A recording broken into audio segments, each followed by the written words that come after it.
আলোর পথে সিরাজগঞ্জের উদ্যোগে সিরাজগঞ্জ জেলার উল্লাপাড়া উপজেলার দহপাড়া গ্রামে আমরা আজকে শীতবস্ত্র বিতরণ করতে আসছি। আমাদের এখানে উপস্থিত আছেন আলোর পথে সিরাজগঞ্জের সম্মানিত উপদেষ্টা বিন্দু এবং আলোর পথে সিরাজগঞ্জের সম্মানিত সদস্যবিন্দু এবং দহপাড়া সরকারি প্রাথমিক বিদ্যালয়ের সম্মানিত শিক্ষকবিন্দু। তাদের মাধ্যমে আজকে আমরা দুস্থ এবং অসহায় দরিদ্র মানুষদের মাঝে শীতবস্ত্রগুলো তুলে দেব। আলোর পথে সিরাজগঞ্জের সম্মানিত উপদেষ্টা আরিফ ইলেকট্রনিক্স এর প্রতিষ্ঠাতা। ধন্যবাদ শরীফুল। যথারীতি আলোর পথে সিরাজগঞ্জের পক্ষ থেকে শীত মৌসুমে শীতার্তদের মাঝে শীতবস্ত্র দেওয়ার লক্ষ্যে আজকে আমরা আসছি উল্লাপাড়া উপজেলার পূর্ণিমাগাতি ইউনিয়নের দহপাড়া গ্রামে। এখানে আপনারা দেখতে পাচ্ছেন আমার বন্ধু জাহিদ, আমরা একসাথে লেখাপড়া করেছি, আমার খুব ভালো বন্ধু। বিষয়টা যখন নিয়ে আমার শোরুমে যখন আলোচনা হয়, শরীফুল্লাহ যখন আসে তখন বলেছিলাম যে পূর্ণিমাগাতি ইউনিয়নের দহপাড়া একটা গ্রাম আছে, এই গ্রামটাতে আসলে খুব একটা মানুষের সুদৃষ্টি আমরা লক্ষ্য করি না।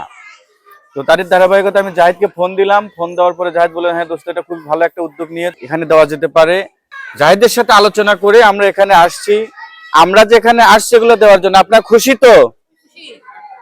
আপনারা তো অনেকেই আমাকে চেনেন না, দুই একজন হয়তো চিনতে পারেন। আমার বাড়িটাই পূর্ণিমাগাতিতেই, পূর্ণিমাগাতি গ্রামে আমার বাড়ি। শুধুমাত্র আপনাদের বসে ভালোবাসার টানেই আজকে আমরা ক্ষুদ্র প্রয়াসে অল্প কিছু কম্বল নিয়ে আসছি আপনাদের দেওয়ার জন্য।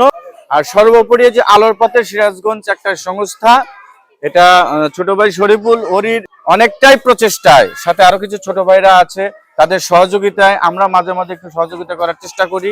এই আলোর পথে সিরাজগঞ্জ ধীরে ধীরে আমরা অনেক দূর এগিয়ে যাবে। আলোর পথে সিরাজগঞ্জ একটু দোয়া রাখবেন, এরা যেন আপনাদের প্রয়োজনে আপনাদের বিপদে সবসময় যেন পাশে দাঁড়াতে পারে, ওদের জন্য একটু দোয়া করবেন, আমাদের জন্য দোয়া করবেন। আর আজকে আমরা একটা লিস্ট করেছি আপনাদের গ্রামের একজনের দ্বারাই লিস্ট করেছি, এই স্কুলে যে চাকরি করে তাকেই বলেছিলাম। জাহিদ বলেছিল যে এই গ্রামে একদমই হত দরিদ্র কারা আছে তাদের একটু লিস্ট করেন, আমরা তাদেরকে দিব। সে লিস্ট অনুযায়ী মূলত আপনাদের দেওয়া হবে। আপনারা বিশৃঙ্খলা করবেন না, সবাই একটু ধৈর্য ধরুন, আমরা ইনশাল্লাহ দিব। আর সর্বোপরি আলোর পথে সিরাজগঞ্জের সবাই দোয়া রাখবেন আর কি। আসসালামু আলাইকুম ওয়া রাহমাতুল্লাহ। আপনারা সকলেই ভালো আছেন? যাক, আলহামদুলিল্লাহ। অভাবী মানুষদের পাশে দাঁড়ানো, অসহায় মানুষদের সাথে নিজেদেরকে শামিল করা, এটা অনেক নেক একটা কাজ, অনেক বড় মহৎ একটা কাজ। আসলে আল্লাহ তাআলা সবার দ্বারা এই কাজগুলো নেয় না। সমাজের মধ্যে অনেক প্রভাবশালী সম্পদশালী ব্যক্তি থাকে, আসলে একটু উদ্যোগ নিলেই দেখা যায় যে আপনার অনেক ভালো ভালো কাজ করা যায়। কিন্তু আসলে উদ্যোগের অভাব, সেই মানসিকতার অভাব।